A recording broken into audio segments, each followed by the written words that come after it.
Good day and welcome to Big Bad Tech. I'm your instructor Jim Pytel, and today's topic of discussion is instrument loading effects. Our objective is to take a look at instrument loading effects and examine how the act of measuring an electrical quantity can influence a circuit's behavior. Let me begin this lecture with an admission of guilt.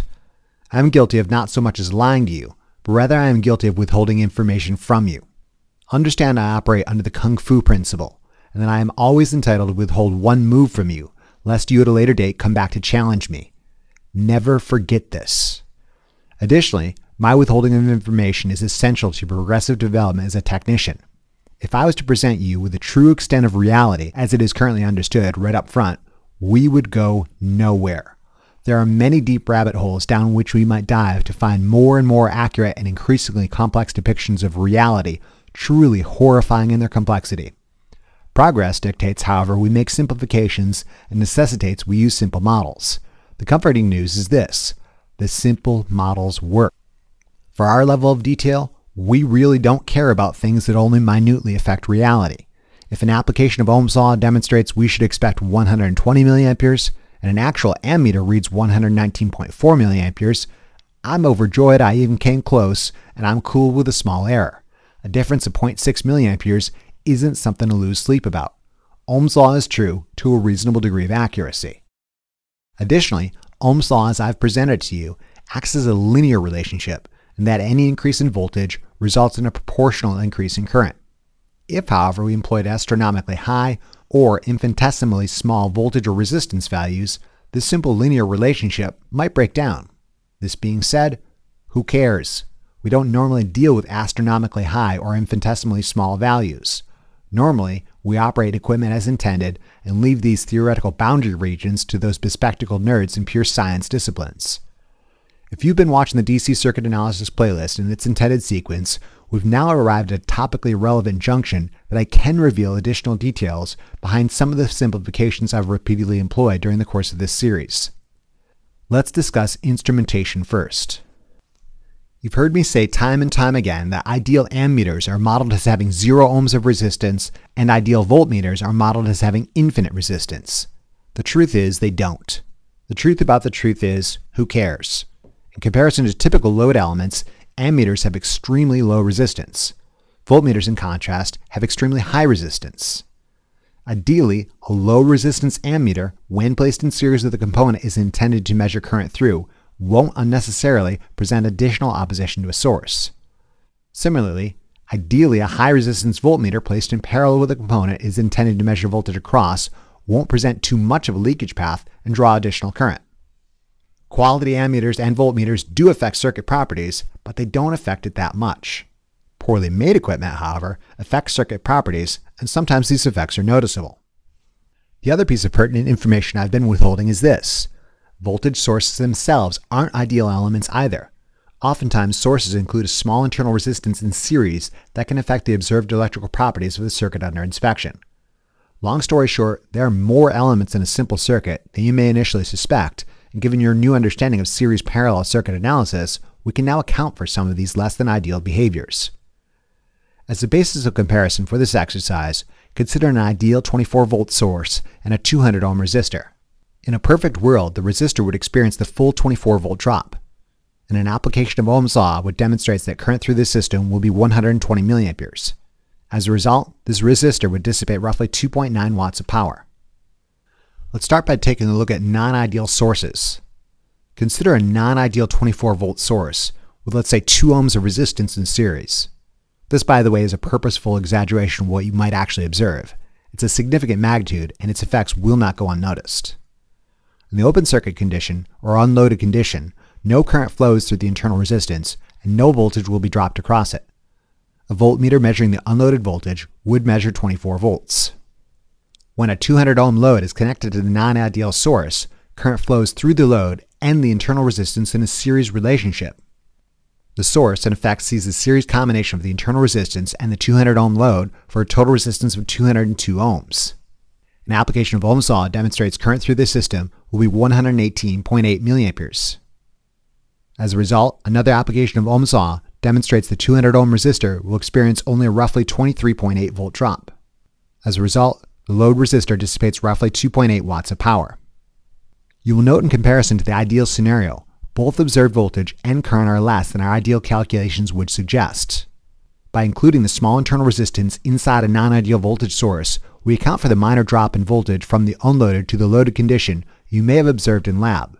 Additionally, we accounted for inefficiencies in the source, where any power consumed by the internal resistance might be directed towards losses.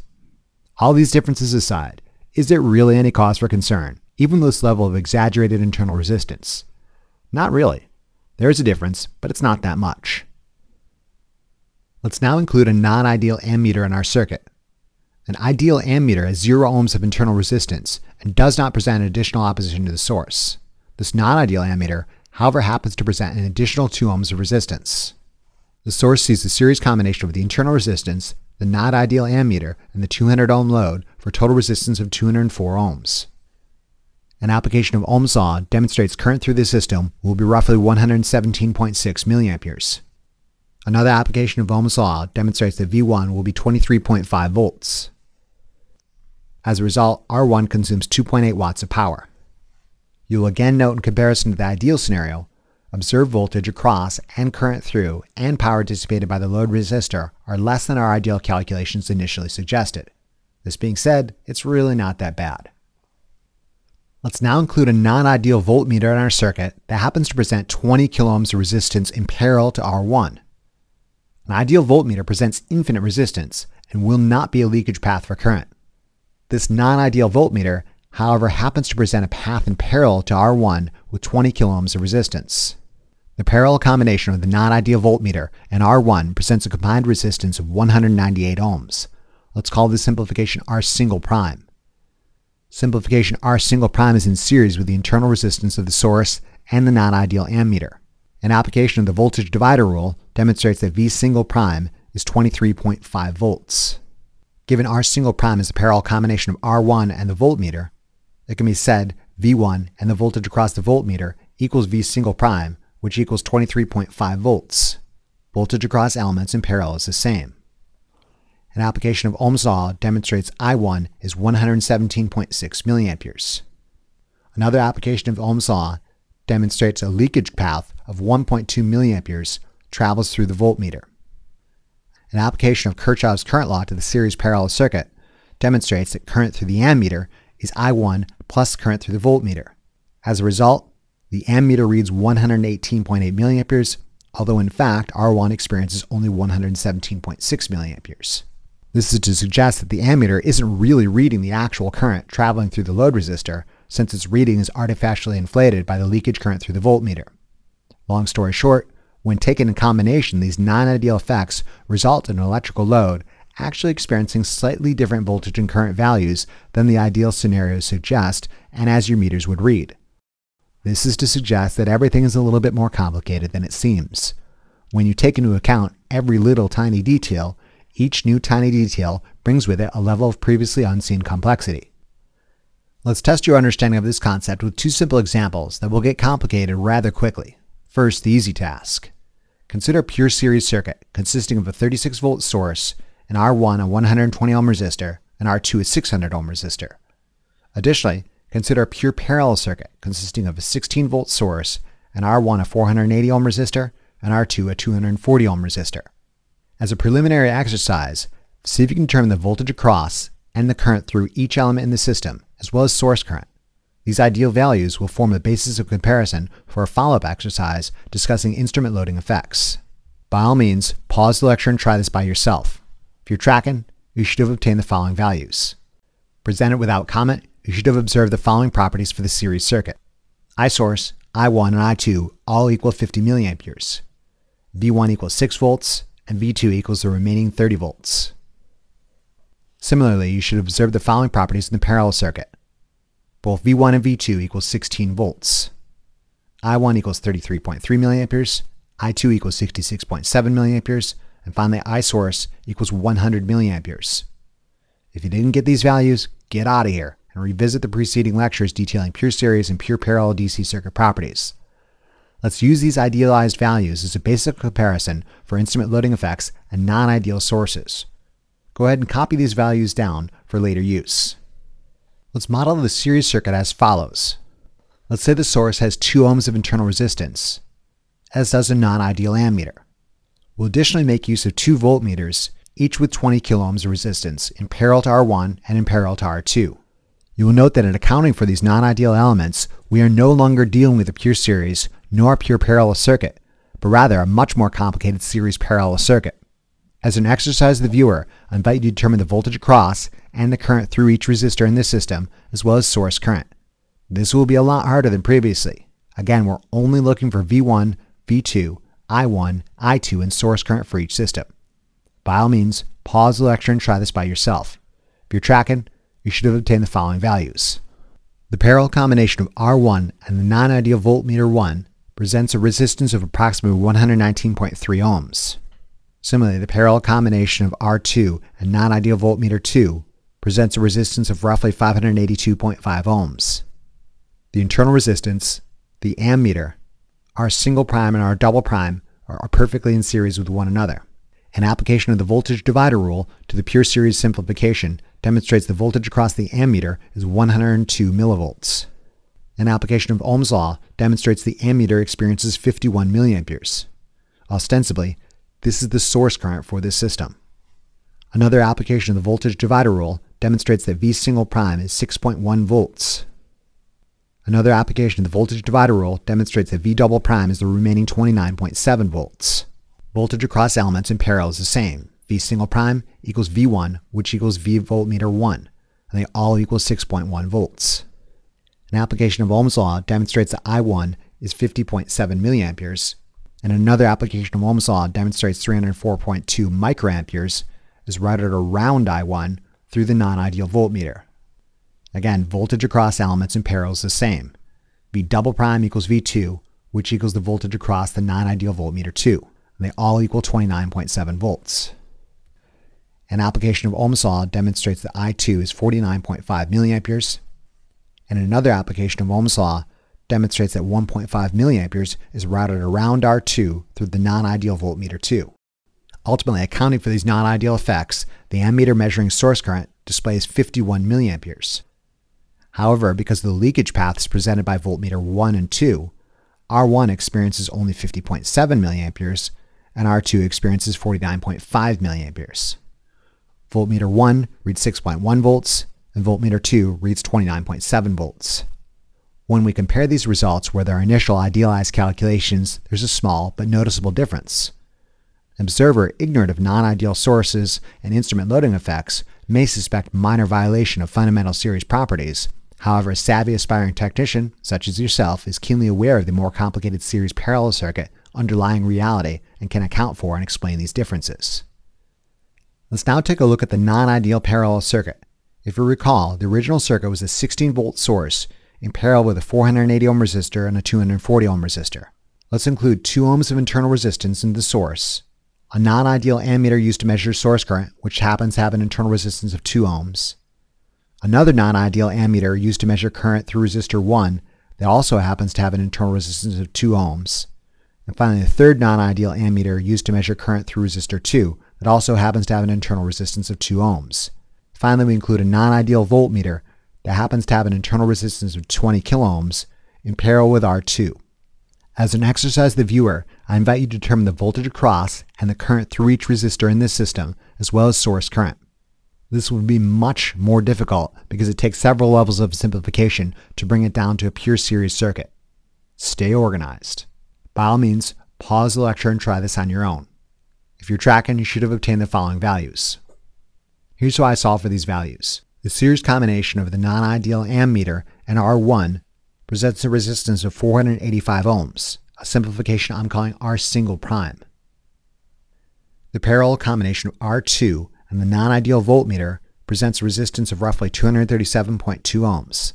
Let's call this simplification R double prime. The series combination of R double prime and the non-ideal ammeter used to measure current through resistor 2 presents a resistance of roughly 242.2 ohms. Let's call this simplification R triple prime. Finally, the parallel combination of R single prime and R triple prime presents a resistance of roughly 161.5 ohms. Let's call this simplification R quadruple prime. R quadruple prime is perfectly in series with a non-ideal ammeter used to measure source current and the internal resistance. Using the pure series simplification, an application of the voltage divider rule demonstrates the voltage across the ammeter used to measure source current is 193.3 millivolts. An application of Ohm's law demonstrates the ammeter used to measure source current experiences 96.7 milliamperes. Ostensibly, this is the source current for the system. Another application of Ohm's law demonstrates that V quadruple prime is 15.6 volts. R triple prime is the parallel combination of R single prime and R triple prime. Voltage across elements in parallel is the same. V quadruple prime equals V single prime, which equals V triple prime, and they all equal 15.6 volts. An application of Ohm's law demonstrates that I single prime is 32.2 milliamperes. I single prime is a series combination of NonIdeal Ammeter 1 and R1. Current through elements in series is the same. I single prime equals I ammeter 1, which equals I1, and they all equal 32.2 milliamperes. An application of Ohm's law demonstrates that V1 equals 15.5 volts. Now let's examine the parallel path on the right. An application of Ohm's law demonstrates that I triple prime is 64.5 milliamperes. R triple prime is the series combination of the non-ideal ammeter used to measure current through R2 and R double prime. Current through elements in series is the same. I triple prime equals I ammeter 2, which equals I double prime, and they all equal 64.5 milliamperes. An application of Ohm's law demonstrates that V double prime is equal to 15.3 volts. R double prime is a parallel combination of R2 and the non-ideal voltmeter. Voltage across elements in parallel is the same. V double prime equals V2, which equals the voltage across the voltmeter, and they all equal 15.3 volts. An application of Ohm's law demonstrates that I2 is 63.7 milliamperes. Yet another application of Ohm's law demonstrates 764.5 microamps leaks around resistor R2 through the non-ideal voltmeter. Ultimately, accounting for these non-ideal effects, the ammeter measuring source current displays 96.7 milliamperes. The ammeter measuring I1 displays 32.2 milliamperes, and the ammeter measuring I2 displays 64.5 milliamperes. This being said, because of the leakage path presented by the voltmeter, R2 in reality experiences only 63.7 milliamperes. Similarly, the voltmeter measuring voltage across R2 reads 15.3 volts. However, R1 really experiences 15.5 volts. As previously, when we compare these results with our initial idealized calculations, there's a small but noticeable difference. An observer ignorant of non-ideal sources and instrument loading effects may suspect minor violations of fundamental parallel properties. However, a savvy aspiring technician, such as yourself, is keenly aware of these more complicated series parallel circuit underlying reality and can account for and explain these differences. As these example problems were intended to illustrate, accounting for the non-ideal nature of sources and instrumentation, one might expect to witness small variations between calculations and real-world observations. This being said, even for such inflated non-ideal effects, the variances aren't all that bad. On a more devious level, this discussion on instrumentation loading effects served as an excellent means of tricking you into more practice and exposure with series parallel circuit analysis. If you perform these analyses correctly, especially the last circuit, you'll most likely do just fine. If not, don't worry, there will be a lot more opportunities for practice in the very near future. In conclusion, this lecture took an introductory look at instrument loading effects and discussed how the act of measuring an electrical quantity can influence the circuit's behavior. You will be overjoyed to realize that a well-constructed ammeter or voltmeter will not unduly or excessively influence the circuit's behavior, and any effects can be considered negligible for our purposes. This discussion, however, presented us with the opportunity to employ our series parallel circuit analysis skills on increasingly complex circuits. You should have an appreciation for the complexity behind the simplifications employed in circuit analysis, and you should be able to account for minute differences observed in the course of study using previously acquired circuit analysis skills. Remember to review these concepts as often as you need to really drive it home. Imagine how well lab will go if you know what you're doing. Thank you very much for your attention and interest, and we'll see you again during the next lecture of our series. Remember to tell your lazy lab partner about this resource, and be sure to check out the Big Bad Tech channel for additional resources and updates.